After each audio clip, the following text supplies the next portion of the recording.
Assalamualaikum warahmatullahi wabarakatuh. Selamat pagi dan salam sejahtera untuk kita semua. Mudah-mudahan kita semua masih dalam kondisi yang sehat walafiat, tidak kurang satu apapun.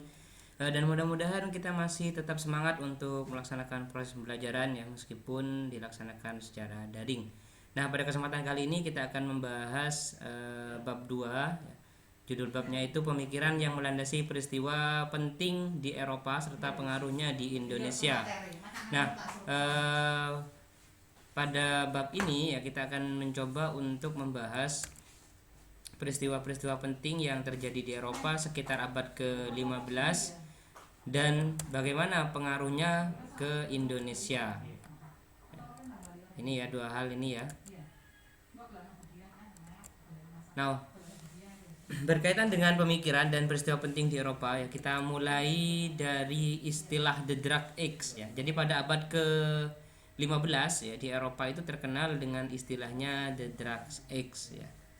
Merupakan abad baru bagi kehidupan masyarakat Eropa. Pada zaman tersebut masyarakat Eropa terbebas dari zaman kegelapan ya. Kalau sebelumnya itu dikenal dengan The Dark Age atau abad kegelapan. Nah, mengapa dikatakan kegelapan? Karena banyak penyelewengan-penyelewengan yang terjadi di Eropa. Kemudian pemikiran-pemikiran bangsa Eropa pada saat itu terbelenggu. Artinya mereka tidak dibebaskan untuk membuat semacam inovasi baru, pemikiran baru untuk mengembangkan ilmu pengetahuan ya.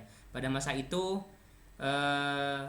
kehidupan masyarakat gereja sangat dipengaruhi, kehidupan masyarakat Eropa maksud Bapak sangat dipengaruhi oleh gereja ketika itu ya. Jadi semuanya harus diatur oleh gereja. Nah, bahkan ketika ada pemikiran-pemikiran yang bertentangan dengan dogma gereja ataupun konsep dari pengetahuan di gereja, itu kemudian dianggap salah. Salah satu contohnya adalah Kopernikus ya, yang mengemukakan bahwa pusat dari tata surya adalah matahari.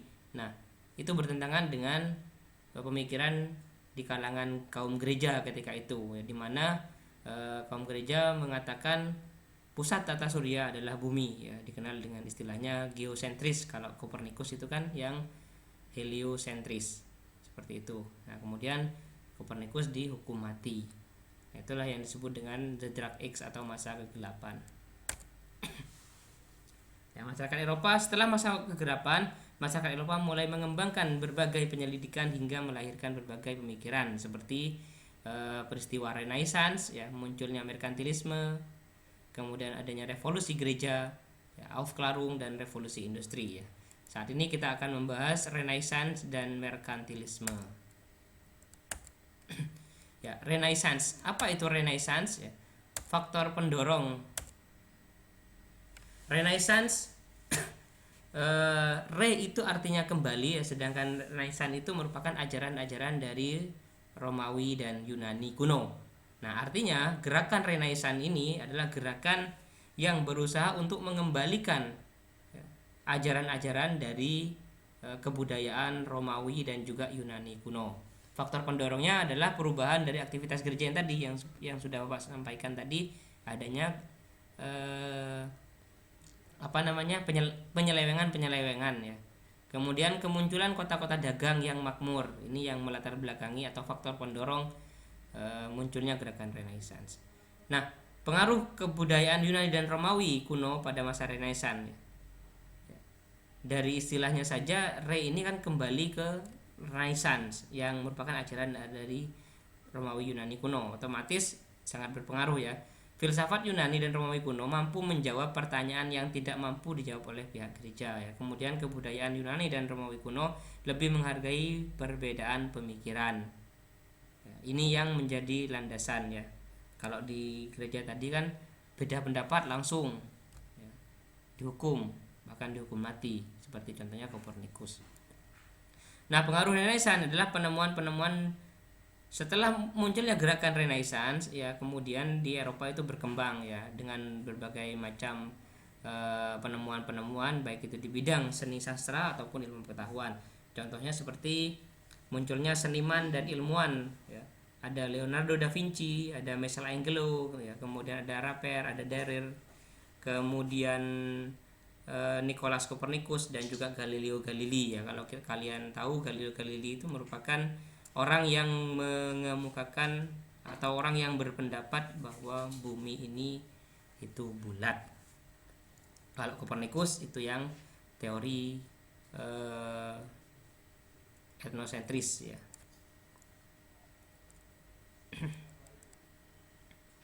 Kemudian kita lanjutkan.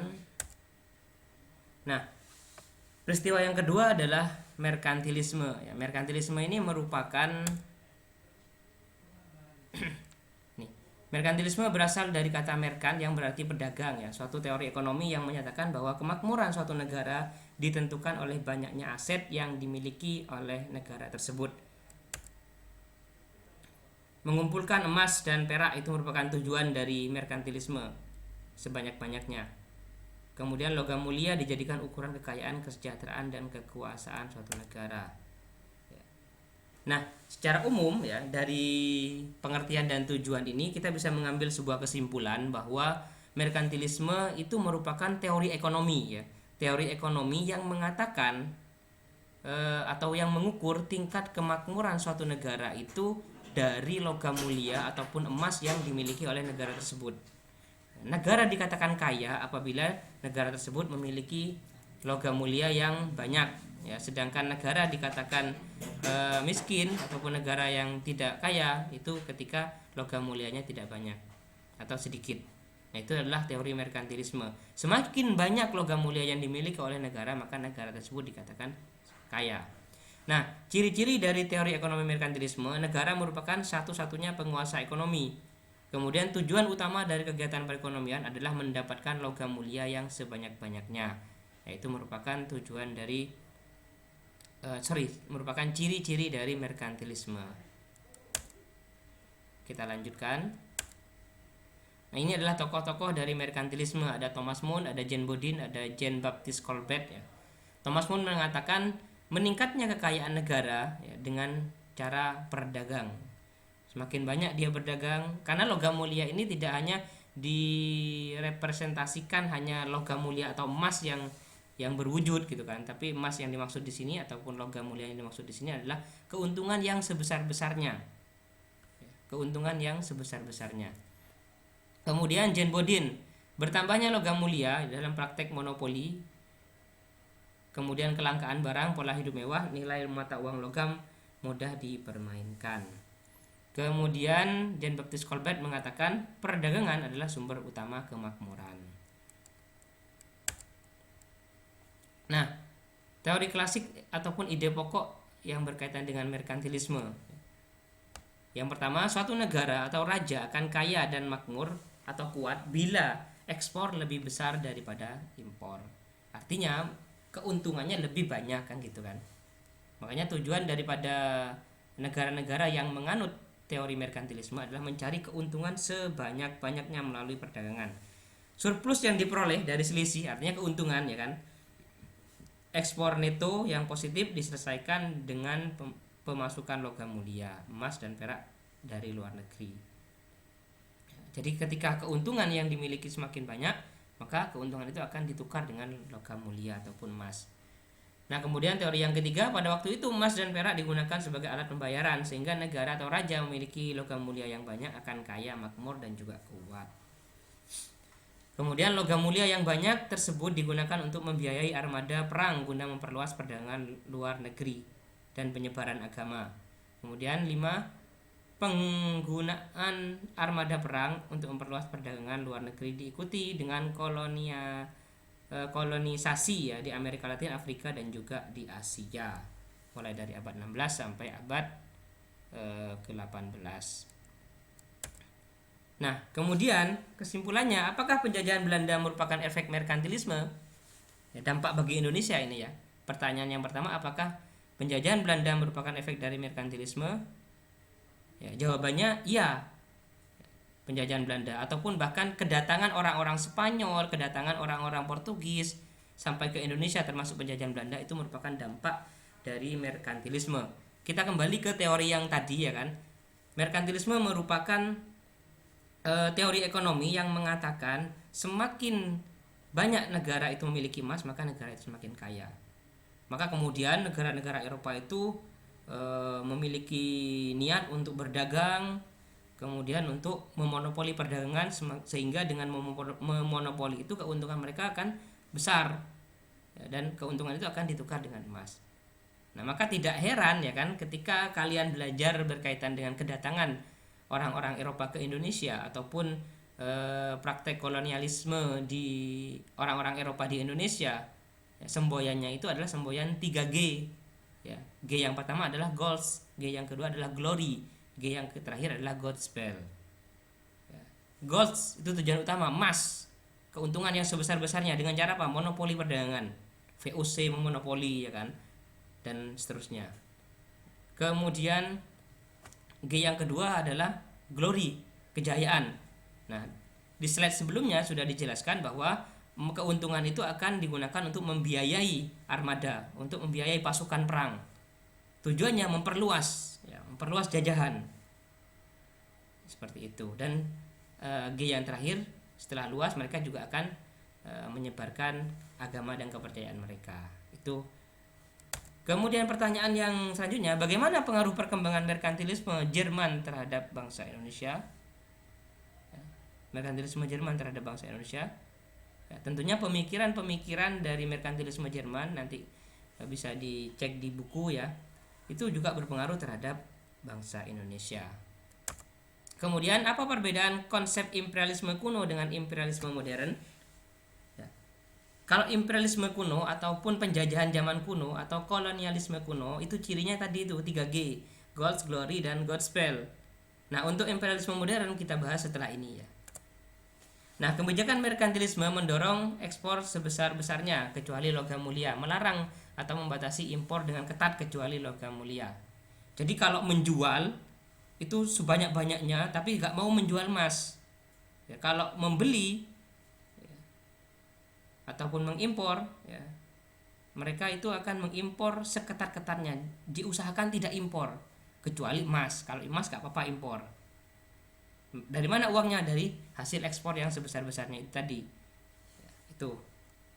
Nah, kemudian berkaitan dengan merkantilisme, merkantilisme ini ya, pemikiran dari merkantilisme bahwa negara dan atau raja akan kaya sehingga logam bila ekspornya lebih besar daripada impor sehingga logam mulia yang dimiliki akan banyak. Tapi kemudian merkantilisme ini dikritik oleh siapa yang mengkritik? Ya, Adam Smith. Ya. Teorinya disebut dengan absolute advantage ya, dari Adam Smith. Adam Smith merupakan bapak ekonomi modern. Nah, apa yang dikemukakan oleh Adam Smith? Ukuran kemakmuran suatu negara bukanlah ditentukan oleh banyaknya emas yang dimiliki. Itu menurut Adam Smith. Kemakmuran suatu negara diukur dari besarnya gross domestic product atau sumbangan perdagangan luar negeri terhadap pembentukan GDP. Ya, diukur dari apa menurut Adam Smith? Ya, diukur dari pendapatan negaranya. Ya, diukur dari pendapatan negaranya ataupun bahkan lebih rendah lagi diukur dari pendapatan per kapitanya, ya, per orangnya. Kalau logam mulia kan negara aja, nanti ketika dibagi rata dengan jumlah penduduk maka akan sedikit. Kalau Adam Smith lebih pada ini. Nah, sedangkan poin yang ketiga, untuk meningkatkan GDP perdagangan luar negeri ya, dengan cara berdagang dengan luar negeri dan perdagangan luar negeri, maka pemerintah harus mengurangi campur tangan sehingga terciptalah perdagangan bebas. Kalau di teori merkantilisme itu perdagangannya bukan perdagangan bebas tapi perdagangan yang diatur oleh pemerintah. Nah, sedangkan kalau menurut Adam Smith agar semakin meningkat pendapatan luar negeri ataupun kemajuan negara itu harus perdagangannya perdagangan bebas, tidak boleh diatur-atur pemerintah. Kemudian dengan adanya perdagangan bebas maka akan menimbulkan persaingan atau kompetisi yang ketat. Hal ini yang mendorong masing-masing negara untuk melakukan spesialisasi dan pembagian kerja. Nah, dengan berdasarkan keunggulan dari yang dimiliki oleh negara tersebut. Nah, ini ya, menurut teori klasik Adam Smith, suatu negara akan memperoleh manfaat perdagangan internasional dan meningkatkan kemakmurannya bila ya perdagangan bebas dan juga melakukan spesialisasi. Misalkan kayak otomotif, spesialisasinya siapa gitu ya. Oke, itu ya terkait dengan teori merkantilisme. Untuk sesi kali ini kita akhiri. Assalamualaikum warahmatullahi wabarakatuh.